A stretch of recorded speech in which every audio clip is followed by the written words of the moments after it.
right now I received my package. So we will unbox this and then check or test the product if it is good or not. So yung binili ko ay isang ano tawag dun? Sandwich maker. At saka nakalimutan ko kung magkano. I'll just post it on the screen kung magkano siya. Of course naman, salamat Shopee. How to open this?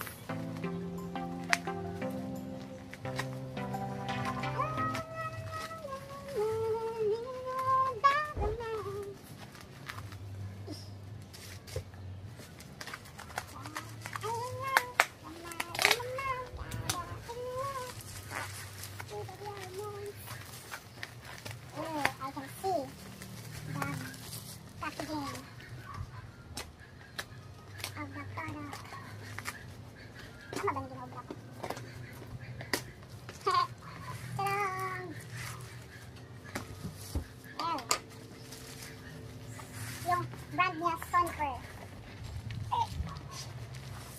Hirap naman tanggalin.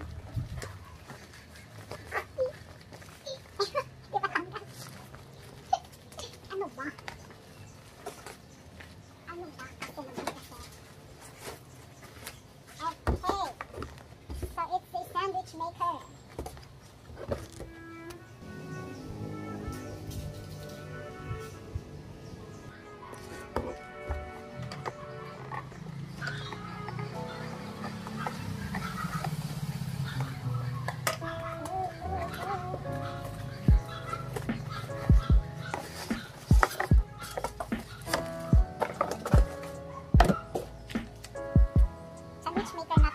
Donut plate and grill plate.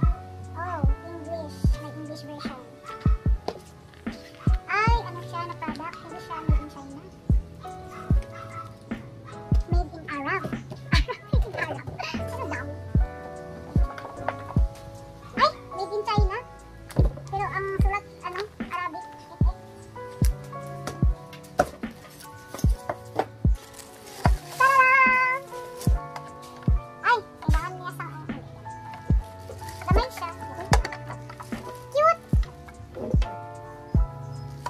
Ni dalawa na sa medium.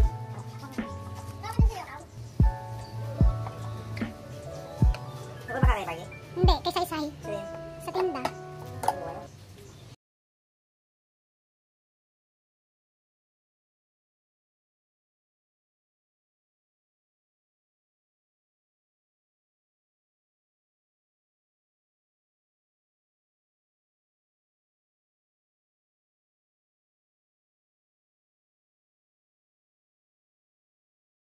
Yung rating ko sa sandwich maker na to ay 4 stars. Bakit? Dahil hindi masyadong maintindihan yung kanyang light detector for thermostat control.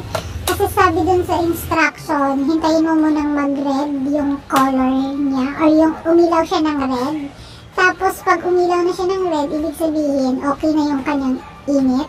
So pwede mo nang mailagay yung tinapay and you have to wait for about 3 to 6 minutes depende sa'yo. Hindi ko rin napansin na umilaw yung green at hindi ko alam kung para saan yung green light na yon. Pero meron ako narinig na click sound. So I assume pag nag-click na siya, ibig sabihin pwede nang kunin yung tinapay. All okay siya. Tingnan niyo naman yung sandwich. Ang sarap tingnan. Masarap din yung lasa.